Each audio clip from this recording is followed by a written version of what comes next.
Welcome to Fashion Neurosis, Nicky Haslam. I'm extremely happy to be here doing it. Can you tell me why you chose the clothes that you're wearing today and what you're wearing? Well, I'm wearing head-to-toe Primark because I think they are rather brilliant. And I like clothes that are sort of up-to-date and yet not identifiable. And I think that Primark is very clever at hitting the right fashion mark for a certain time, and then you throw it away. But the trouble is they're so well made, you can't throw them away. Well, that's a vote of confidence. Yes, I'm very confident in Primark. And you come from an aristocratic family. I wondered how your parents dressed and how young you were when you diverged into your true self as you felt it. My parents are quite old. My mother was born in 1896, and her godmother was Queen Victoria, so you could add that one up. And I really remember her. I was born just before the war, so they had sort of wartime clothes. But my father changed his dinner jacket every evening coming back for dinner from working in the city. And my mother wore sort of very plain red and black clothes. I mean, very well cut, but not very distinguished because you couldn't buy clothes much during the war. But then she did take me to Paris straight after the war to see the new look with Dior. And we saw the whole collection of Monsieur Dior's, and we saw Monsieur Dior. We saw the whole collection, and my mother thought it was ghastly. I went and bought something at Jacques Fat instead. But it was always said that rich women dress at Dior, smart women dress at Fat. So she was right. God, that's fascinating. Did you agree? How old were you when you saw that? And did you agree 8 with or something. her? God. What did you think of Dior when you saw it? Well, I just remember the salon, exactly as you think of it, with that Dior grey with the chairs and a runway and red curtains and with the palm trees pulling them back, you know, where the models came through. What I most remember, the models were so old, because I mean they seemed old to me. They probably weren't. They were like 30, but they were famous for moving perfectly. And as they moved, they showed them exactly how the dress was cut. And the customers used to stop them and feel the material and check out the frock as it passed them. And they were all given these names. They said, Au Printemps would come out, and then À la Page. And it was so funny having these names. God, how but it amazing. was very moving to see, because it was very organisedly beautiful. It sounds absolutely wonderful. Amazing that you can remember it from then. You know, it makes such an impression. Yeah, it really did.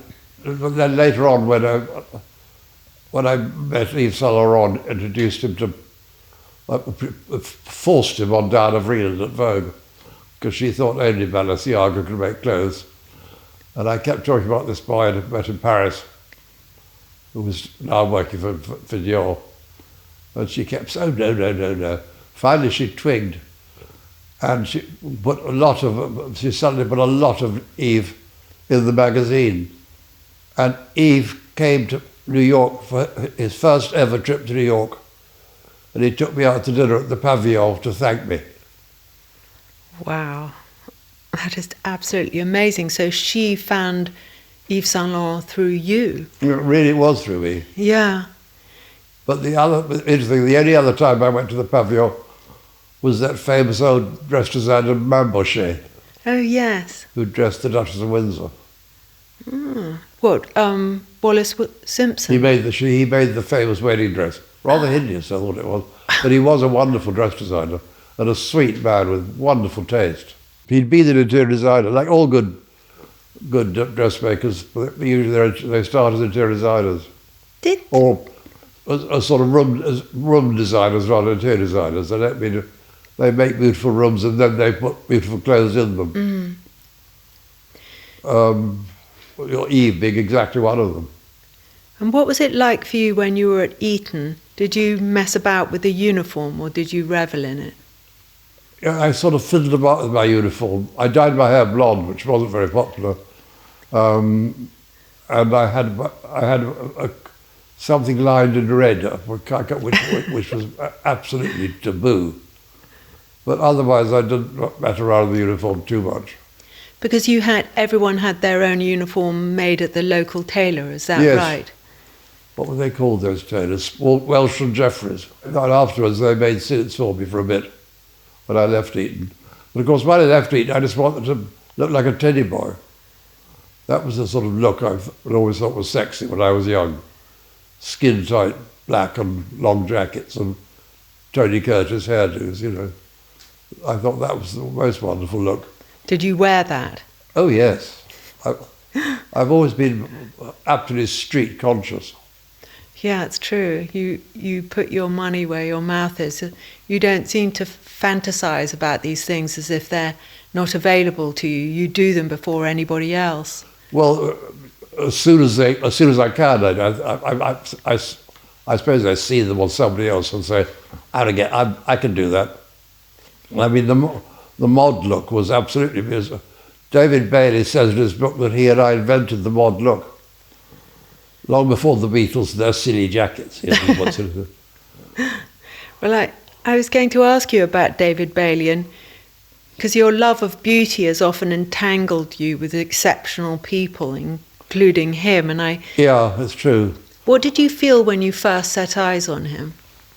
Well, it was at Eton, through an extraordinary man called Simon Fleet, who picked me up, actually, which was, thank God he did, in Trafalgar Square.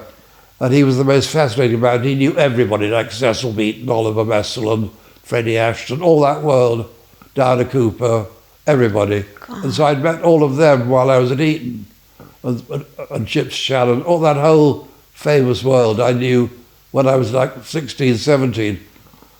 And when I saw David, I went to John French, a photographer, who was a great friend of mine, and he said, come to the studio one day. And I went, and there was these three assistants, Duffy, Donovan, and David, all three working on £3 a week. Gosh. And I took one look at David and fell in love with him. He was the most beautiful thing I ever saw in my life. He was so good looking. And we became great friends. In fact, he lived with me in my little house in Waterloo with his first wife, Rosemary, and then with Jean for a bit. Jean Shrimpton? Yeah. God. He brought Jean for dinner round one night, saying, you've got this new bird, etc. And I said, I'll never make anything of her. She's too gangly and hideous. You got that one wrong, one of the few Yeah, then she became the modern water, one of my closest friends. And, of course, you had to have a scooter. Did you ride a scooter as well? Well, only because David, I had to. I was becoming David. And then I went to America with him. And there was a famous interior designer in the 70s called Geoffrey Benison who's invented shabby chic. He was known as Big Carol. Carol with that group of bad queens that lived around the West one. I've forgotten all their names. Well, they invented that thing called Parlari that came from them. They invented the whole thing? It's Parlari. It's not Polari. It's Parlari. It's Camp Italian. And they all spoke in it. Geoffrey spoke in it too. Raya, Vada Haraya, dear. Vada Haraya, dear. And what did that mean, Vada Haraya? Vada, like Italian for look at, Vada. Oh. And then words were spelled backwards. Raya was hair, spelled backwards. God. And then Kenneth Williams sort of took it up. And what did Big Carol wear? Well, he was quite, he wasn't slim, but his drag, which he wore to go on aeroplanes so men would pick him up. When he went to Morocco, he'd wear drag, and he'd say, oh, I've got these, we'll hold him out tight. So they say, what, these Moroccan men, what, go ahead, tights, I have to wear tights to keep up my knickers, all that's going on. But his drag was made by Eddie Calvert, the man with the golden trumpet's mother. How about that? No. Yeah. God, that's niche. How amazing. And when I first met you, you were living in your house in Gloucestershire and you had... No, Hampshire. Oh, Hampshire, was that? Yeah, the first one was Hampshire. And I remember meeting you and you had white bouffant hair and I think your heart had been broken. And then the next time I saw you, you had made a sort of metamorphosis into Liam Gallagher, and you looked that's a long time absolutely later. Incredible. There's 20 years between that. Oh, really? Well, yeah. I compressed I hope I didn't have white bouffant hair. I hope I had sort of mouse-coloured bouffant hair. I'm probably exaggerating. I've always dreaded white hair. That's why I put this so-called Daphne Guinness bit in the front. Can you tell me about your hair today? Well, Janet de Botton, you know Janet, said to me, "You cannot have white hair. You've got to put some streaks in it." So I tried putting streaks in, and it looked too sort of Liberace-esque, really. So I just thought, well, then I saw Daphne. I thought, well, I'll have this thing in front. So I do it with eyelash dye. God, that's so good. Once a week. It's so inventive. I mean, it sort of gives a bit of edge to the face, doesn't it? Yeah. Apparently it's really important to keep the top part of your hair darker if it starts to lighten. Yeah. Like all men's hair gets darker at the back anyway. That strange thing. Yeah. But the Liam Gallagher look was just such a masterpiece of reinvention. I mean, it wasn't even reinvention. Well, it was just I'd done all the cowboy evolution. stuff. You know, I'd done the cowboy at the ranch and the Hell's Angel look and everything when I lived in America. I loved all that look. Anything fashionable. How did that... Yeah. God, there's so many things to ask about these looks, but tell me in detail about the Liam Gallagher look, because it was so glamorous and you looked so fantastic. Well, I just thought he was simply wonderful. He wore those sort of clothes rather like I'm wearing now. Actually, this Primark thing is based on the Liam Gallagher revival. All these colours are his colours. And I just thought he was wonderful. So I thought, well, let's do that one. And then I'd read, or maybe it was an exciting rumour that went round, that you dyed your hair, including your pubes. Well, I think quite a lot of men do that, by the way. I still do. Nothing's worse than a grey bush. Nothing worse in the world. What do you dye it with? Hair dye. I mean, it's the same as this. Just brush it on. Eyelash dye.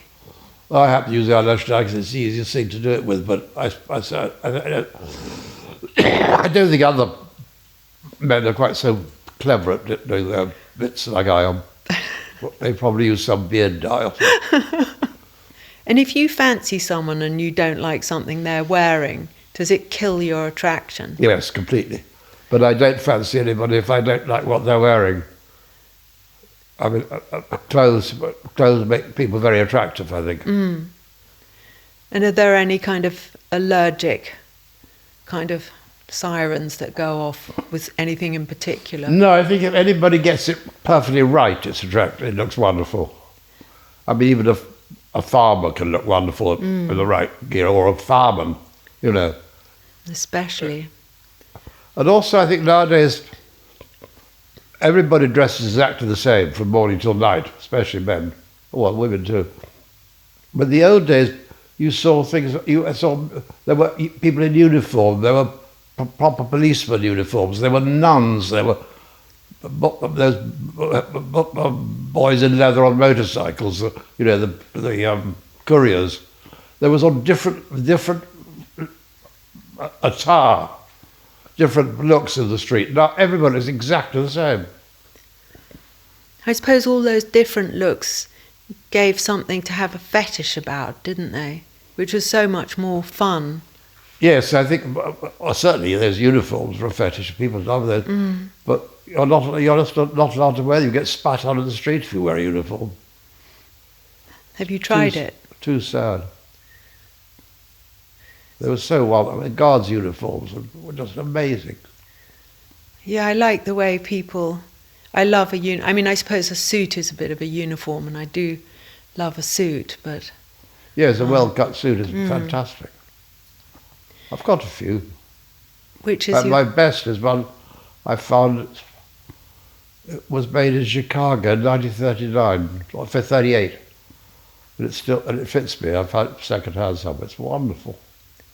Did your father pass you down anything, or were they not to your taste? He didn't. He didn't have suits I liked, nor did my brothers.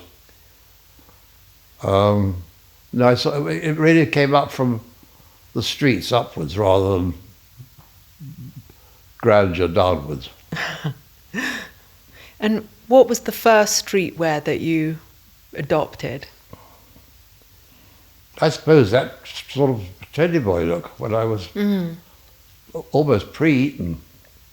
So you were 13? I used to see these teddy boys in our local town, Cheshire. We'd see them lounging about outside the Asoldo cinema, insolent in their beauty, with that sort of curled up black hair and the long jackets. They were so glamorous. Yeah, they really were. I think the proportion is so good, the long jacket and then the long legs. The famous shoes, brothel creepers. Brothel creepers were fantastic. Because in the punk time, there was this kind of, there was this gang warfare between punks and Teds, but punks... Mods and rockers, yeah, punks and Teds. Teds didn't... Teds had gone out by the time punk came along, I think. Well, there was sort of remnants, because I remember being excited about being afraid to get sort of, Oh, God, yes, there was that tension. Yeah. And then you see there's newsreels of mods and rockers having fights on Brighton, don't you, there. And you notice they're all absolutely the most wonderful skins. They're thin as rails. They've got glossy hair. All this rubbish about they were underfed after the war. Completely untrue. People had much better figures. Talking of which, do you work out? You're looking very Good svelte. God, no. Never once. Never been to a gym in my life. Really? You're looking very svelte. It's luck. Cancer helped. Oh, Nicky. Well, only you would be able to make an asset out of that. You look so well and marvellous. Well, I didn't have very bad cancer, but the the oncologist had made a mistake. And when I was finally operated on by the famous Dr. Ali, who's head of the NHS, he had to make an incision there, all the way down. Huge. So when it was being sewn up, I just said to him, "Listen, Dorothy, can't you take a few more inches?" And he did. And he said, "You won't have a belly button." I said, "Who the fuck cares?" And he pulled it. It's never gone away. God. Never come back. That's amazing. Again, it's like you're brilliant. You seem to have an incredible kind of instinct for perfect timing and to even think of that at that time, whereas instead of thinking, I wish I'd done that. No, I did. I kept thinking before he did it. I kept thinking, can I ask him? Do I dare ask him? I'm a bit boring about that kind of. I heal very well. I've got very healing skin, which is a great secret of any kind of facelift or. Have you had any facelifts? God, yes. How many? I had a full facelift once in 1990. Everything, except the brow. I didn't need a brow lift, thank God, because that's the hardest bit. They can't put it anywhere. And I went to a wonderful man called Bryan Ferry, and I went to him and he said, "Yes, I can do it." And I kept thinking, "But will it hurt?" He said, "No." I said, "But is it going to show?" And he'd say, "Shut." Finally, I said, about the 8th time, "Will it hurt?" And he said, "Listen, Nicky," he said, "for what you want done, roughly for vanity, I can do in my sleep. It's when people have their faces shot off in Afghanistan I have to worry. God. That was a bit of thought to Yeah. think about. It's the easiest thing in the world. Skin is the most plastic stuff there is. And it's a complete, having these expensive facelifts in California, a complete rip-offs. Mine was £3,000. And then I had the chin done, wattles done about 10 years later. Because it doesn't matter what anybody's face, lined, as long as you've got lines anywhere. Do you remember Bertie Hope Davis? Yes. Or Nan Kempner? I never met her, but... They all had lined faces, but they had clean chins. It's the most important thing in the world for a man or a woman to have a clean chin. No skin here. Yeah. Is that and then you can wear beautiful clothes and everything. Also, lines are fine, but jawline is everything, isn't it? It's just, I suppose it's a reminder of always there you are in there, even if things have changed a bit. I mean, I don't get lines on it, even though I haven't even got brow lines there. But if I did, I wouldn't mind. Yeah. As long as they look neat. And so you've only had one facelift and a neck lift. Yeah. Oh, you look pretty fantastic. And ages ago, but I had it done at the right time. Or if you have them done young, if you have them done. What do you think's the best age to have a facelift?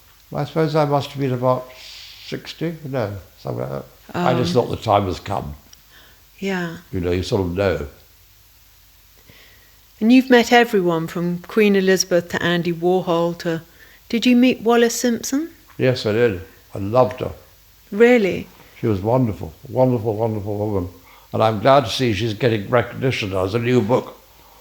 So I've got a review about her, sort of re-inhabiting her. She was extraordinary, so nice. What did you love about her? Well, she was she was astonishing looking. I mean, not beautiful, but astonishingly chic and well maquillée and coiffée and everything. But, sorry to be cough. Don't worry. When I first met her, I was asked, whether I worked on Vogue in New York. And the social editor said to me, would you like to have lunch with the Duchess? Would I? Oh. So we go to the colony, the famous colony, with a lot of other grand ladies. And we sit in the famous booth at the end, we had to have so everybody could see you going to, you know, the sort of New York thing. And suddenly, there was a place beside me, and suddenly there was a total silence in the room. And the Duchess had come in the door, was standing there, and people went, and then you heard teaspoons drop. I mean, she looked so extraordinary and so ravishing and fresh. In a wonderful Dior suit, black gloves, black handbag, bow in her hair. And she walked through the room sort of gently saying hello to friends. She came down to someone, she said, hi, Wallace. Straight off. So I said, oh, hello, or something. And then the woman was giving the lunch, said, I had long hair at the time. And the Kitty said, we called Nicky our Beatle. And the Dutch said, the Beatles, don't you just love them? You can't admit she was wonderful. And she sang yeah, yeah, yeah and all that. She was the kindest, the word is sassy really. She wasn't bright, she was funny and sassy, and she made the party go.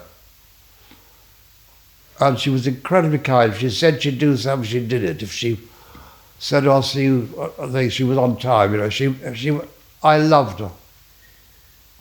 And can you tell me more about your biker boy? So you were a biker boy in Arizona. There's no style that's off limits to you. You're not snobbish in any way about a look. No, I met a whole lot of bikers, sort of Hell's Angel boys with their Harleys in somewhere in Phoenix. And we all got together, we started a shop to make choppers, you know, Harleys, and it was called the Chopper Shop. Well, God, how original. With all these oiks from Phoenix.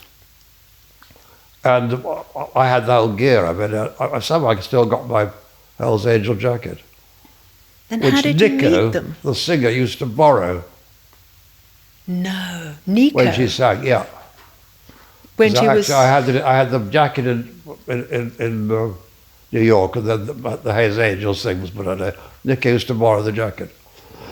There's pictures of her in it. I've still got it.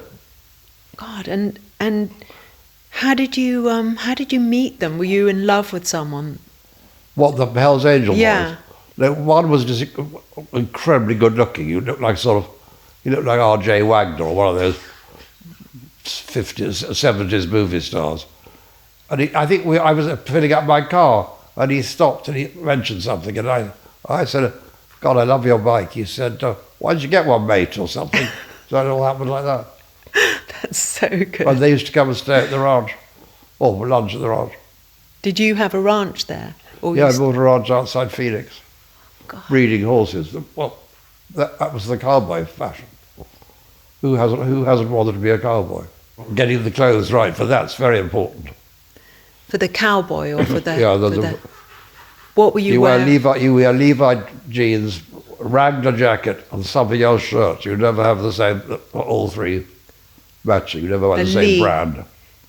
What was it? Wrangler, Levi's, and Lee, was it? Yeah. Levi jeans, Wrangler jackets, and Lee shirts. You're absolutely right. God. Seems early on that you shed any idea of English snobbery that might have been lurking in your own background, and yet your how common rulings have struck a chord among high and low society. They're not so much common. It's not fish knives and mirrors and things. It's more what annoys one. Things that used to be sort of exclusive, and then everybody has it, like rescue dogs and things. I mean, these girls who live in the country, sort of rich hedge funds' wives, have every Birkin bag and every Chanel, everything, and a rescue dog. It's sort of fashionable. It's so tragic. Your Christmas tea towel with your how common list on is a must-have in our household. Well, and, I hope it spreads. Spread the word. Oh, well, it's spreading like wildfire. I think one of my favourite how commons was loving your parents. Well, that was the original one. Really? That was. Shall I tell you the story of that? Yes. There was in my youth, there was a wonderful old woman called Lady Juliet Duff. She was very grand. The mother of Michael Duff. You might have met Michael. And her mother was Lady Ripon, who brought the ballet to the Diaghilev ballet to England. She was an extraordinary woman, great, and very aristocratic. And she lived near Cecil Beaton in Wiltshire. And she was always having slightly sort of on the edge with Cecil, and I was staying with her. And she was talking to Cecil on the telephone and getting quite cross. She put it down and she said, one can tell Cecil's common, loves his mother. Oh my God. Because parents didn't love their children then. God, that's so interesting. It wasn't fashionable. You just gave the child to nanny and forgot it. And how did you, what was your experience of that? Because you seem so sort of well grounded in yourself, and people are famously kind of reduced by this abandonment at such an early age. I was lucky because I had polio, and my mother had a wonderful Austrian, can you believe the word, lady's maid. Never think you'd hear them again, would you? Who sort of became, she was my mother's maid's maid in London. And then when I got polio, she became my sort of looker after. She was Teresa, and she was the love of my life. I adored her, much more than my parents. I wanted to be with her. And she was gay and funny and loved movies, and would come back from the movies and tell me about seeing Bob Hope in, I don't know, the movies and sort of bebop. She was amazing. And my parents, when they were hardly there, the only thing my mother did, in the evening, I had a gramophone in my room, and she used to bring her smart friends in, roll up the carpet and dance to foxtrots on the gramophone in my bedroom, which was quite funny. Gosh. But Teresa really looked after our daughter. She was central to my life. And then the first half I went to Eton, cocky, came back, was rude to her, and she left the next day. Oh no. Gosh, but she really showed you love, and that clearly made you strong. It was so moving, I can't tell you. So you were the love of her life as well. Yeah, maybe. Or we'd been through a lot together with polio. I mean, she wiped my bum, she did everything. I couldn't do anything.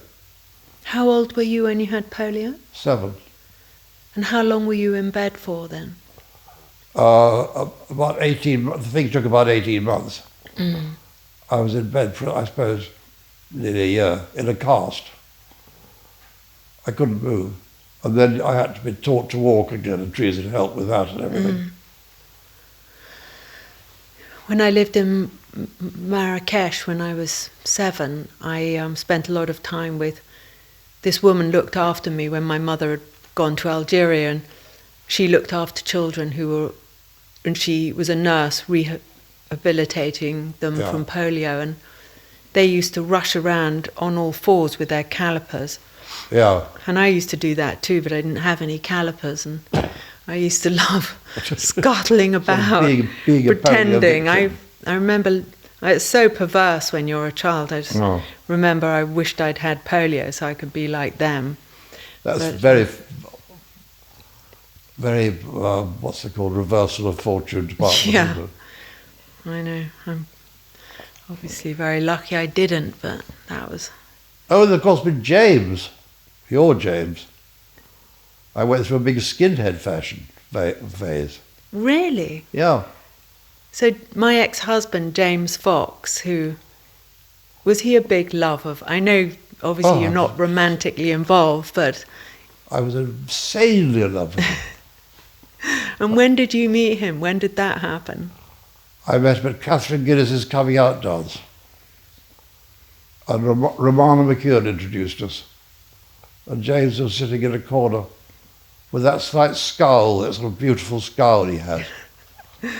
Bored, I think. And Romana, I said, he was a great friend of Romana's and Rory's.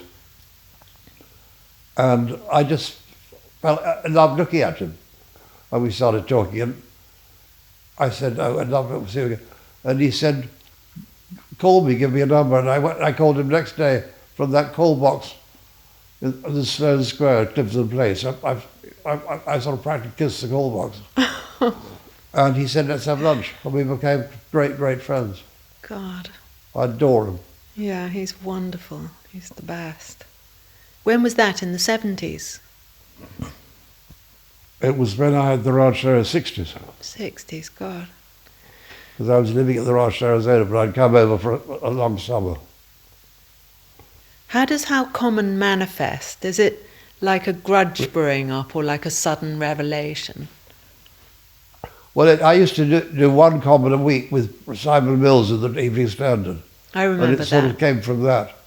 And then somebody said, why don't you do a collection of them?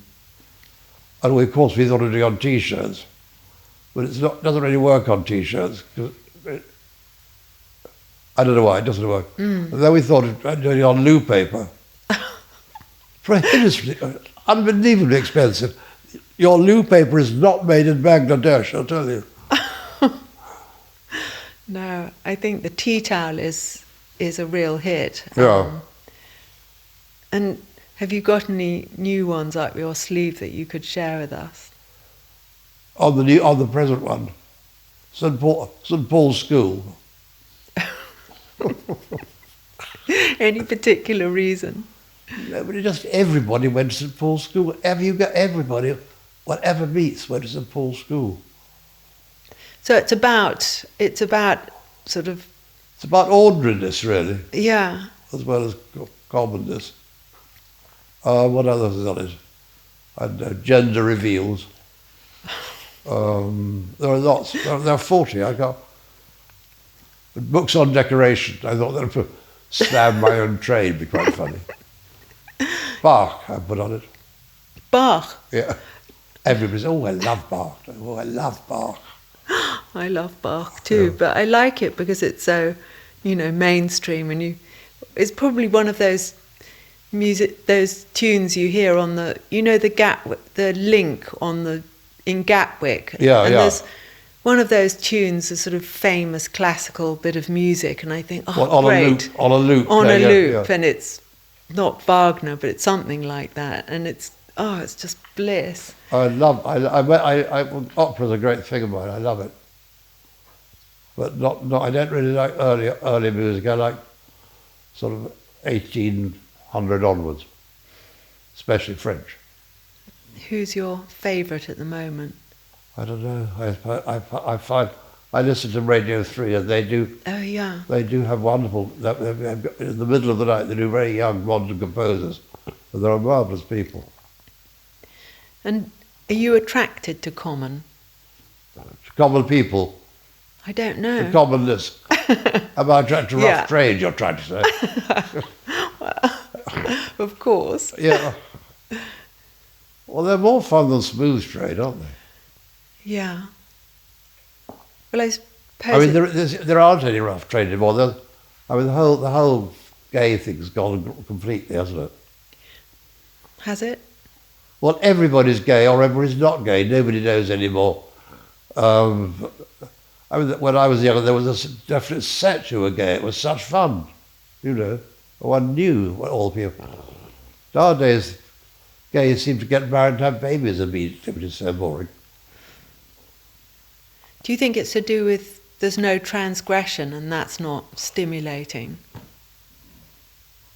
Yes, that may be part. But I think it's oddly enough to do with, like in the end, plants grow to have two sexes. We're gradually changing into being bisexual, whatever it is, by productive. I liked proper common thing, like when Kate Moss was talking about when she wanted a pair of shoes with ankle straps, and her mother said that ankle straps were common. And then common seems... They were rather, she's right. Were they? Why? Yeah. But peep-toe shoes were common when I was young. People had peep-toe shoes showing them red nail. People thought that was unbelievably common. Oh, and the ankle straps they were quite sort of tarty, really. I mean, the tarts down Piccadilly, or not Piccadilly, because Park Lane used to wear them. Because they were suggestive. Yeah, exactly. Yeah. I mean, those things are just divine, really, aren't they? I mean, at least they remind you of... I think Hollywood brought them in as made them fashionable, because so many of the Hollywood stars wore those sort of clothes. I'm sure Marilyn Monroe would have worn an ankle strap. I think she was a bit post that, wasn't she? I mean, she was just a generation after. Yeah. Poor Marilyn. So Wallace Simpson would never have worn an ankle strap? No, she wouldn't. No, I don't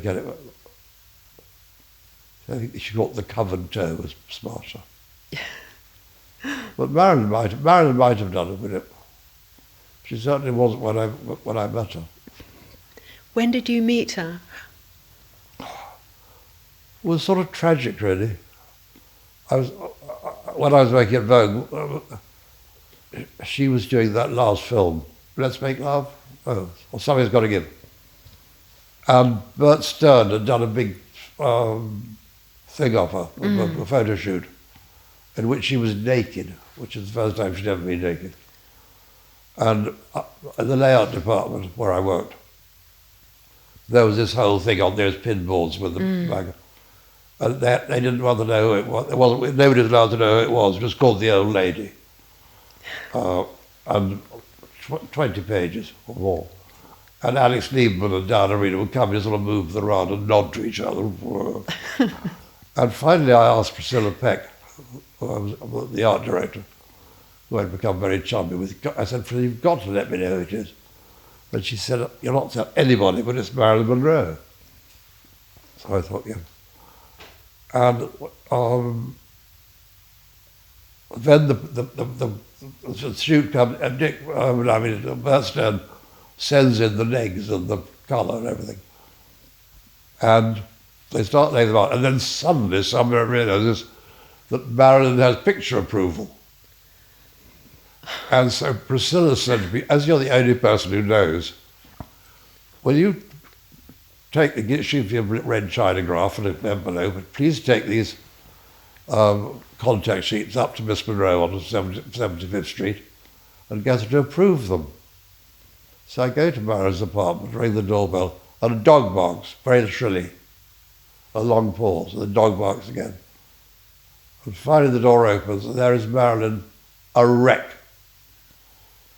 Greasy face, terrible hair, dirty tracksuit with grease stains around the neck, no shoes, really a wreck.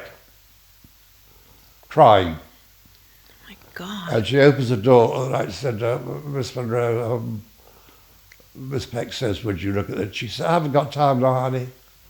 And I said, oh, please. Oh. She said, oh, baby. So she kept the door open. I'd give her the contact sheets. She put her fingers and nails through the one she didn't like. No. And it took about 5-6 minutes. Gosh. And then a telephone rang at the back of the apartment. And Marilyn went, and the dog barked. And she said, I got to go now. And she left the door open. She ran down the thing. It was obviously Bobby Kennedy or somebody calling her. She was an absolute wreck. She died 3 weeks later. Oh my God. An extraordinary sight of her. What a story. Do you think you managed to rescue a few of the pictures because the phone went? Oh, I never thought of it. Stupid. Should have slipped a contact sheet into my Levi shirt. Wow. God, that's so heartbreaking and fascinating. Wow. Well, I had met her once before in Holland, looking rather glamorous, but only at a party thing. Mm. Well, you succeeded. I mean, your pleas obviously touched her, and she gave approval, at least to some of them. I mean, they're such extraordinary photos. Yeah. Oh, she X'd the colour, I remember, putting the red shirt, putting all the colour on. God. The one I did meet, I loved, was Jane Mansfield. Oh, she really? She was a wonderful Jane Mansfield. In what wonderful way? Well, a sort of joke. That amazing candy hair, and sweet face, and great fun, and rather intelligent. I met her at that restaurant called Toots Shaw's in New York. And we sort of bonded. I used to go to have supper with her. She was living with a policeman in, I don't know, somewhere in Brooklyn, with that daughter, the Hargitay daughter. Oh, yeah. And she was an adorable Jane Mansfield. I love ropey movie stars. I love movie stars. They're my favourite thing in the world. Who is your other? Is there anyone now who you think is in the same calibre? Not really, because they don't behave like stars. They're not allowed to. Their press agents won't let them in front of the camera for more than 2 seconds. In the old days, they used to be in restaurants and necking with people, and you'd see. When I went, we used to go to El Morocco. You'd see all those great movie stars just behaving like ordinary people. Mm. And I met a lot, and I met all that Cary Grant, all that world. I met all the big movie stars, except Lana Turner, who was my favourite. Somehow she evaded me. Did you meet Rita Hayworth? I always loved her. I did, when I knew her daughter, by Ali Khan. Mm. Funny enough, I'm not glamorised by Rita Hayworth, nor Elizabeth Taylor. I find there's something false about them. But I like older ones, like Myrna Loy, all that, those acting ones, they're so brilliant. Yeah. And I was at a premiere of Sweet Charity, that movie. I was between Cary Grant and Dorothy Lamour. God. And Dorothy said to me, "You're English, are you?" And I said, "Yes." She said, "I know England quite well." And this is the sweater girl, you know, they got the sarong that go on every tropical island. She said, "I come to England." I said, "Oh, really, why?" She said, "I've got knitting mills in Scunthorpe." What? That is insane. Isn't it extraordinary? God. Wow, that's the most brilliant. Had to be Scunthorpe, didn't it? God, Just to make it wonderful. I haven't heard that word for a million years. That's so good. Mae West was fun and all that. Oh, did you meet Mae West? Yes, well, I sent Diane Arbus after I worked on Vogue, I worked on a called Show, which was like Vanity Fair, which wasn't printed at the time, Vanity Fair. And this magazine called Show was the arts and letters of the. And my father always said that to him, Mae West was the sexiest woman he'd ever seen, which she supposed she was when she was young. And I read that she was retired and hadn't done a film, I think. So I said to Diane Arbus, who used to sit on my desk at my office crying because she couldn't get any work, why don't you go and photograph Mae West? And she did. She went out and photographed her. The photographs of the cover of Diane Arbus's book. And Mae West was in bed with two monkeys called Tuffy and Pretty Boy. In a sort of terrible chemise, dirty old chemise, and all the hair piled up. She looks extraordinary. And she took to Diane, and I think she asked Diane to stay with her because Diane was writing the piece. And then about 3 years later, or 4 or 5, I was at the ranch. Mark Palmer had come to stay, and Catherine. We drove to Hollywood, and Jules and Doris died, asked us to a party at that house up in the hills, what happened in Misty Mountain. And Doris suddenly said, she produced this tiny little woman in a cardigan, green cardigan with little red flowers on it. She said, "Do you know Mae West?" You couldn't believe it. No. She was the opposite of what we see, this great towering thing with blonde hair and bust and everything. She was a little mouse. God. I've never, ever heard that. I mean, she's just such a unmistakably recognisable person. Exactly. It was just... And she also said that I put her in the magazine revived her career, because she did that film with Timothy Dalton afterwards, and another one. She did 2 more films after that. Got her back in front of the cameras. Oh, you're a taste maker and a style maker. I'm so good to people. You are, Nicky. Well, you've been very good today, and thank you so much for coming on Fashion Neurosis. Oh, I'm loving it. Can't we go on? We can.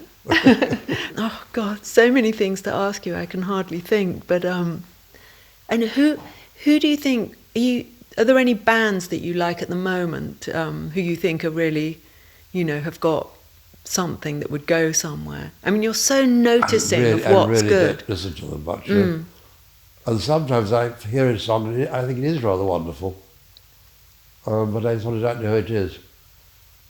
I've just got all the tapes of my cabaret that have been delivered to me. Oh yes, I came to see you. Yeah, and I want to do I think it's called a down. Apparently CD is frightfully old-fashioned. It's got to be a download. Oh yeah. And so we're tweaking them up, and they do sound. I mean, talk about easy listening. It's like Mel Torme or somebody in the old days. But they are quite sweet. The songs are wonderful. They're great. Sort of unknown Cole Porter. Of course, knowing Cole Porter was one of the great things in my life in New York. How did that come about?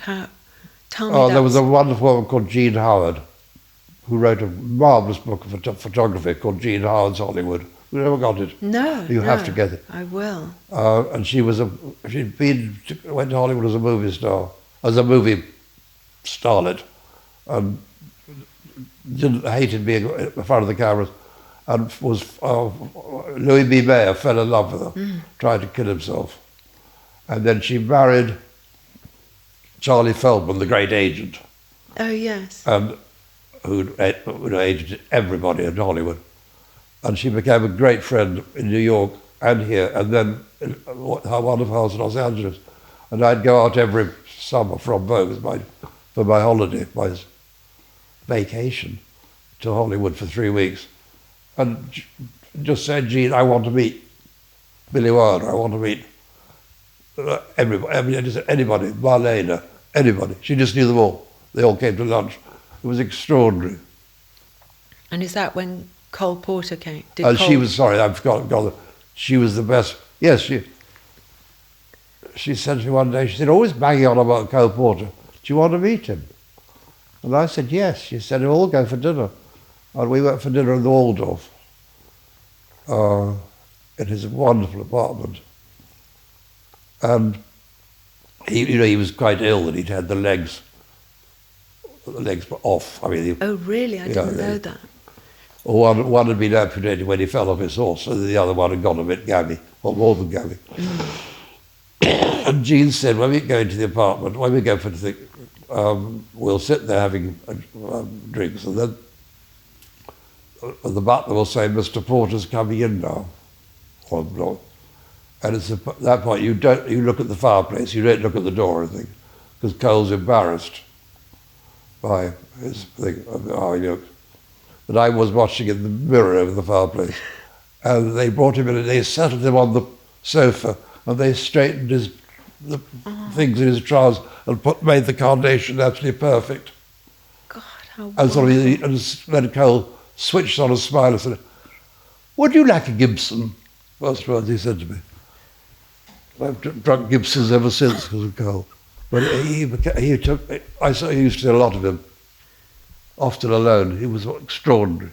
And the beauty of Cole, things, his apartment, his china, his taste. I mean, those balls he gave when he was young must have been astonishing.